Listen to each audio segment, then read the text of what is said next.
Assalamualaikum warahmatullahi wabarakatuh and good day to everyone. So in this video, I'm going to demonstrate this skull model. Okay, for your information, this is a true human skull.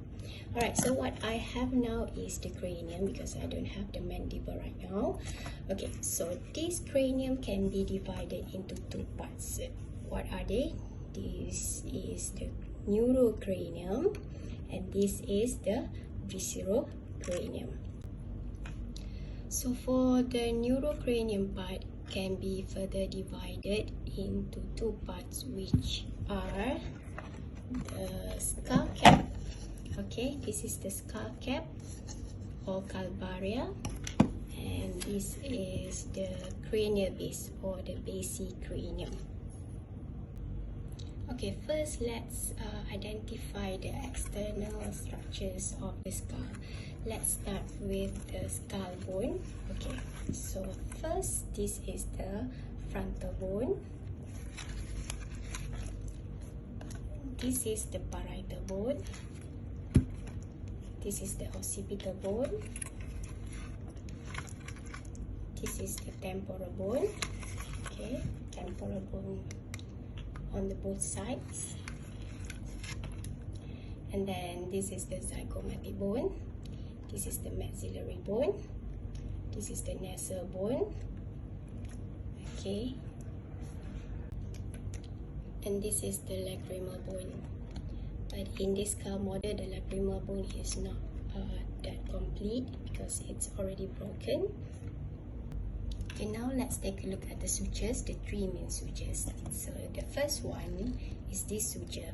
This is the coronal suture, which separates the frontal from the parietal bones. This longitudinal suture is known as sagittal suture that separates the two parietal bones. And this one suture here, this is the lambdoid suture that separates the occipital bones from the parietal bones. Okay, let's proceed with the craniometric points of the skull. Okay, the first one is bregma. Bregma is the junction between the coronal suture and the sagittal suture. So this is bregma. The next one is lambda. Okay, lambda is the junction between the sagittal suture and the lambdoid suture. And then we have ilion. The ilion is the most prominent point of the external occipital protuberance. Okay, and this point here, this is asterion. Asterion is the junction between the junction of union between the lambdoid suture. This is the parieto-mastoid suture, and this is the occipito-mastoid suture. Okay, and then let's find the trion. Okay, trion is around here. It is the junction or union point of frontal, parietal, temporal, and sphenoid bones. So it is around here, the trion. And then we have the glabella. Okay, the glabella, and then we have the nasion. Okay, nasion is the point between the frontonasal suture. If you can see the frontonasal suture, and this is the internasal suture. Okay, now let's identify the structures at the anterior aspect of the cranium. So first we have the frontal bone, and then we have this structure here, which is known as supraciliary arch, and we have the glabella, the nasion. This is the supraorbital foramen. Okay, then we have the orbit here. Okay, the lacrimal bone, the nasal bone. Okay, this is the zygomatic bone. So this is the frontal process of the zygomatic bone. This is the zygomatic process of the frontal bone. Okay, and then this is the inferior orbital foramen. This is the piriform aperture. This is the anterior nasal spine. This thin bone here, this is the vomer. And then we have the inferior nasal concha. And then we have have the maxilla. This is the alveolar process, and yeah, that's all. I think this is the zygomatic bone. Okay, so that's all for the anterior aspect of the cranium. So this is the lateral aspect of the cranium. So what do we have here? First one, we have the temporal fossa.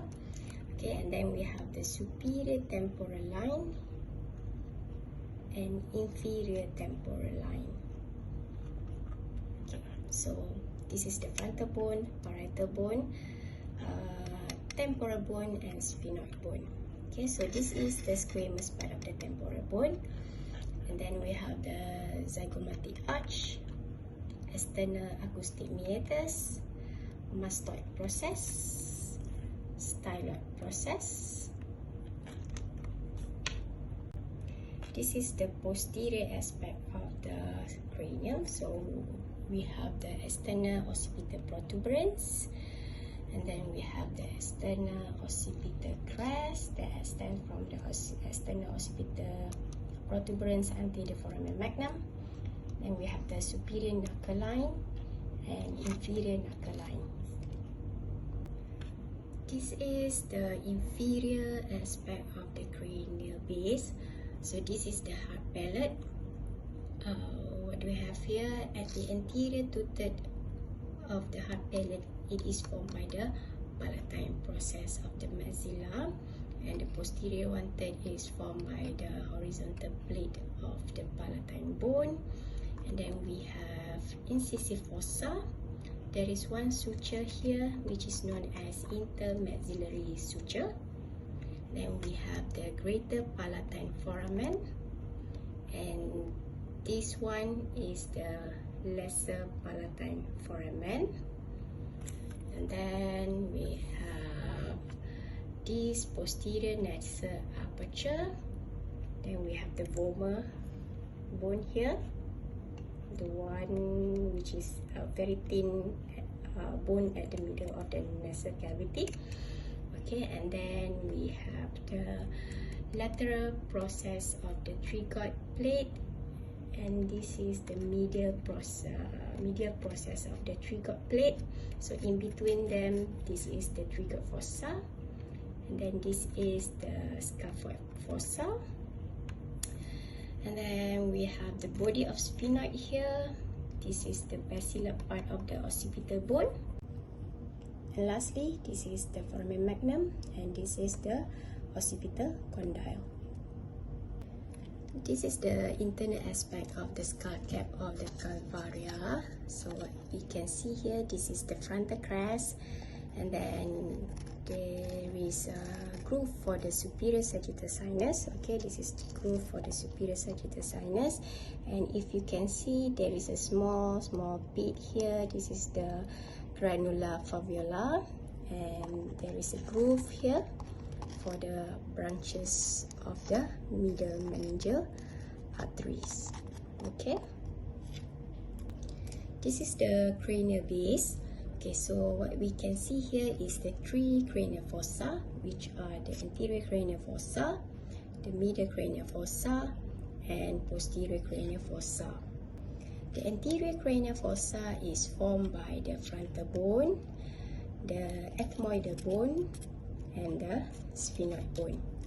So here, this is the frontal crest, and then if you can see, there is minute foramen here. This is the foramen cecum. Okay, and this is the orbital part of the frontal bone. This is supposed to be the ethmoid bone, but it's already broken. I think you can just see a part of the crista galli. Okay, and then this is the body of sphenoid, lesser wing of sphenoid, and this is the anterior clinoid process.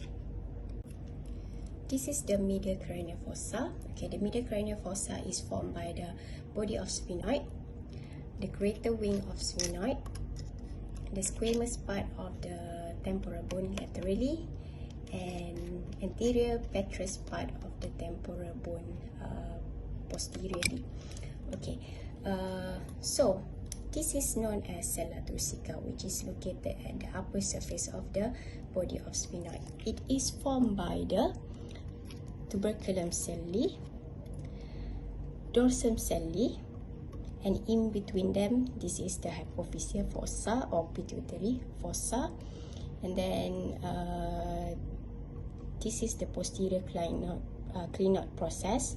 I think it is not that complete because it's I think it is broken, but you can see part of the posterior clinoid process.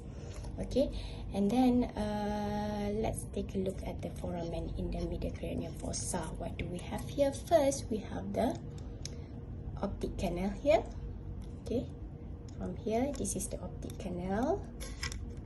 Okay, and then we have the superior orbital fissure.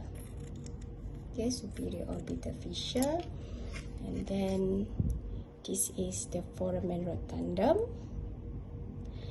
This is the foramen ovale. This is the foramen spinosum, and this is foramen lacerum. Deep to the foramen lacerum, there is an carotid canal. Sorry. Okay, carotid canal inside, deep to the foramen lacerum. Okay. This is the posterior cranial fossa, which is formed by the occipital bone and the part of the temporal bone here. Okay, so this is the clevus, and then this is the foramen magnum. Okay, here there is a bony protuberance here. This is the jugular tubercle, and then this is the jugular foramen. This is the internal acoustic meatus. Okay, and then this is the internal occipital protuberance and internal occipital crest. Then we have the groove for the transverse sinus.